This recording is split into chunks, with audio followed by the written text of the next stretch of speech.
Tennessee GOP cuts session short with no action on gun control. Nashville. Hundreds of students, parents and teachers marched to the Tennessee state capitol, day after day, demanding a ban on assault weapons and action on gun control. Their calls were echoed by musicians like Amy Grant and Sheryl Crow, who trekked to the legislature to personally lobby lawmakers after a mass shooting at a Nashville Christian school. Several faith leaders joined the effort, writing to Republican leaders to urge them to support a proposal that would help temporarily restrict access to guns for people found by a court to be a danger to themselves or others. But on Friday, just under a month after the attack at the school, Republicans instead cut short the year's legislative session and punted on any measure dealing explicitly with guns, capping a whirlwind 3 months of lawmaking that underscored the power of the far-right flank of the Republican Party in Tennessee and saw the brief expulsion of 2 black Democratic lawmakers.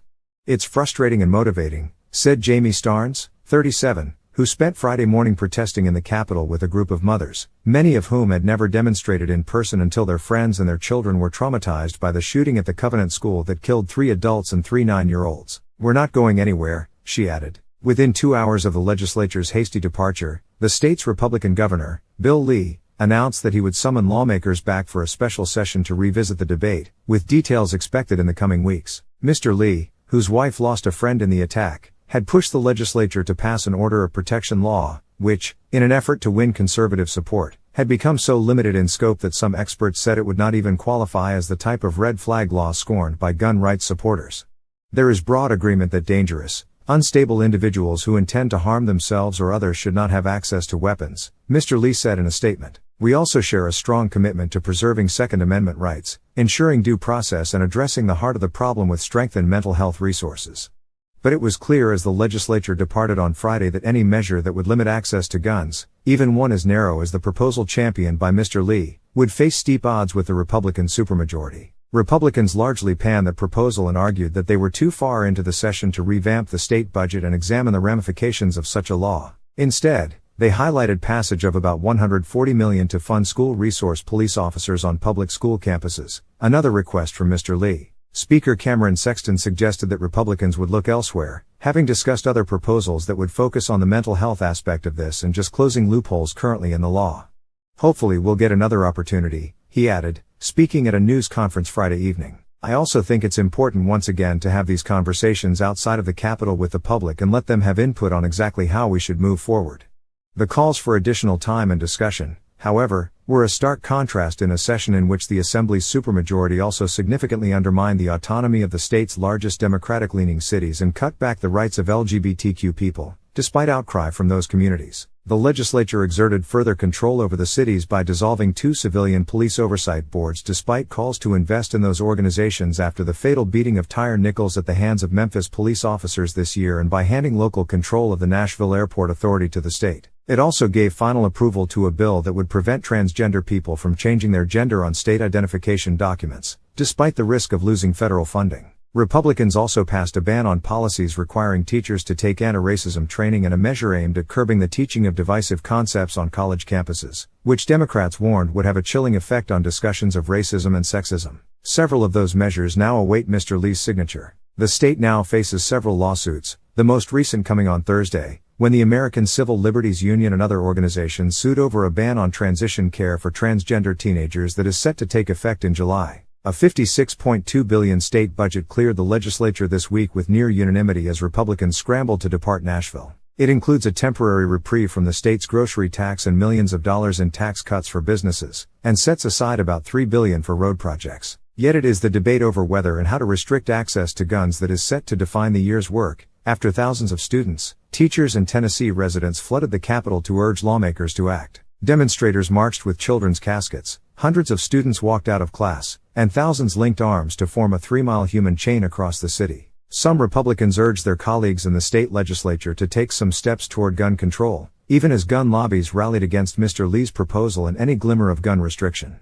"It should always be the right decision even if it costs you re-election," Oscar Brock, a member of the Republican National Committee, said of the draft proposal. "I wish they'd taken the governor up on his offer.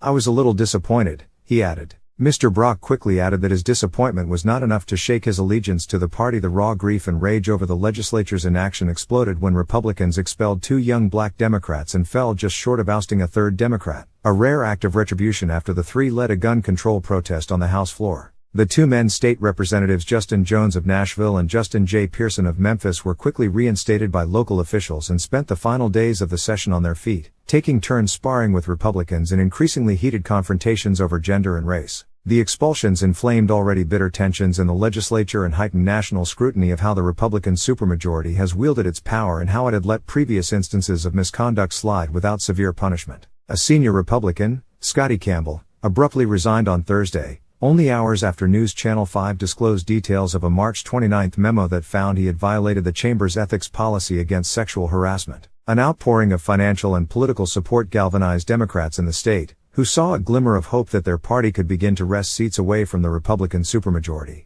In deeply gerrymandered Tennessee, where political power is determined largely in the Republican primaries, it remained unclear whether there would be any long-term backlash for conservative lawmakers. But Republicans appeared eager to decamp from Nashville, even temporarily, to escape the firestorm over the expulsions and their own internal turmoil. They churned through dozens of measures over a marathon week, repeatedly cutting off debate despite objections from Democrats, and they swatted away last-ditch procedural maneuvers that would have forced them to consider gun legislation, including a Democratic version of the red flag law and a prohibition on purchasing of semi-automatic rifles that carry more than 10 rounds.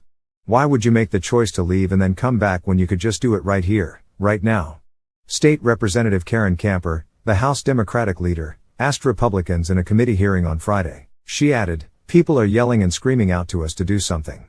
Conservative opposition to any gun control measure appeared too deeply entrenched, though Republicans continued to insist they were interested in solutions that prevent dangerous individuals from harming the public. State Representative William Lamberth, a member of the Republican leadership, said that there's a lot of good stuff there, but as written, I still think it needs work. Several gun researchers, however, balked at the conservative opposition, arguing that the measure had been watered down to the point where it fell far short of the laws Republicans were opposed to. They noted that it focused heavily on mental illness without addressing other indicators of violence and would require a waiting period before a court hearing, rather than allowing for immediate intervention. Those with mental illness are not disproportionately committing violence, said Dr. April Ziali, a top researcher at the University of Michigan Institute for Firearm Injury Prevention. It doesn't target the people who are committing the majority of violence, so it's not going to tip the scales that much in terms of gun violence, and it's only going to harm the community with mental illness.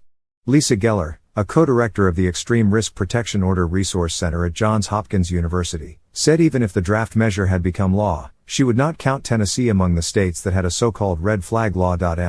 Geller said that the longer that the Tennessee legislature waits, and the longer that other state legislatures go without red flag laws or other protections in place, the more tragedies that are going to happen in their states.